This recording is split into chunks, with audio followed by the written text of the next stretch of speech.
आपने देखा होगा कि टैरिफ के बारे में किस तरह से ट्रंप साहब जो है भारत को नीचे दिखाने का कोशिश कर रहे हैं।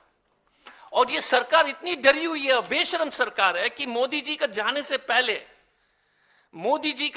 से पहले उन्होंने हार्ली डेविडसन का 50% टैक्स कम कर दिया था, कस्टम्स ड्यूटी, और टेस्ला का 85%। जाने से पहले होता है ना कि जब स्टूडेंट खराब मार्क्स लाता है तो वो फिर पहले क्या बोलते हैं, कॉम्पस बॉक्स को ठीक करता है। उसी तरह के व्यवहार है। ये F-35 के बारे में एक ही चीज मैं कहना चाहूंगा, आपने नापतोल वाला प्रोग्राम तो देखा होगा, 2 बजे रात को जो प्रोग्राम जो है एडवर्टाइजमेंट चलता है नापतोल वाला चैनल में, पता नहीं आप देखे कि नहीं देखे। हाँ, नापतोल 2 बजे रात को फालतू चीज बेचते रहते हैं। ये नापतोल जैसे है क्या F-35? 2 बजे रात को इंडिया में 2 बजे तक जब मोदी जी ने अनाउंस किया, और मोदी जी कुछ बोल ही नहीं रहे, क्योंकि F-35 का जो है खरीदना नापतोल के बराबर हो गया। ना कोई सोच, ना कोई विचार, ना कोई फीडबैक, बस चले गए और हां बोल दिया, या ना भी नहीं बोला, हां बोला, किसी को नहीं मालूम है। अब टैरिफ की बात हम करते हैं। ये सरकार ध्यान भटकाकर जो है पूरे अपने 10 साल पार कर चुकी है, और ये कोशिश रहेगी हमेशा अगर 5 साल और पार करने के लिए। पिछले 1 साल में 80 lakh crore, I repeat 80 lakh crore market से उड़ गया है। जनवरी से 45 लाख करोड़। आप समझ रहे हैं?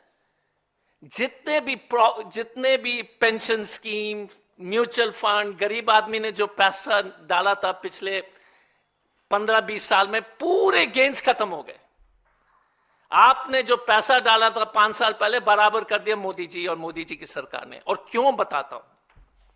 शुरू करते टैरिफ से। और इसीलिए मैं बार बार कहता हूं कि ये सरकार इतनी निकम्मी है, डब्बू है, कि बॉर्डर असुरक्षित है और अर्थव्यवस्था चौपट है। टैरिफ के चलते अमेरिकन टैरिफ, रेसिप्रोकल, पारस्परिक टैरिफ जो बोलते हैं, रेसिप्रोकल टैरिफ, मतलब हम 10% देंगे तो वो 10 करेगा 50। उससे जीडीपी में 0.5 to 0.6% की गिरावट होगी।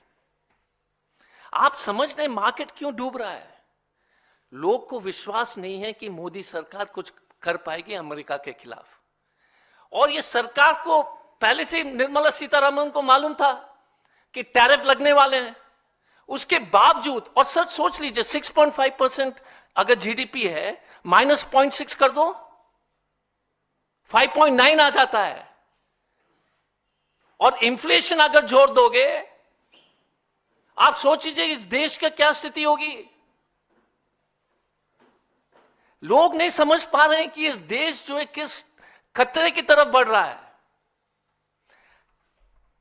तो मोदी जी जो है अर्थव्यवस्था के दुश्मन है। नोटबंदी, घटिया जीएसटी, और अब ये टैरिफ, और चौथा अनप्लान्ड लॉकडाउन। अनप्लान्ड लॉकडाउन में एमएसएमई खत्म हो गई पूरी तरह से। जीएसटी के चलते जितने भी बचे कुछ एमएसएमई थे, जो इस देश के जो 60% लोग के जो नौकरी देते हैं, छोटे उद्योग, वो खत्म हो गई। नोटबंदी से जितने भी उद्योग जो बचा कुचा था वो भी खत्म हो गया। तो इस महान व्यक्ति को तो मानना पड़ेगा कि हर तरीके से सुनिश्चित कर दिया कि ये देश खत्म हो जाए। नोटबंदी, फॉल्स जीएसटी, लॉकडाउन, टैरिफ। हमें डर है कि अगर इस तरह से देश की अर्थव्यवस्था चलती रहेगी तो हम आंतरिक रूप से बहुत कमजोर हो जाएंगे। और निर्मला सीतारमण को मालूम, ये बात पता होने के बावजूद कोई करेक्टिव एक्शन उन्होंने नहीं लिया।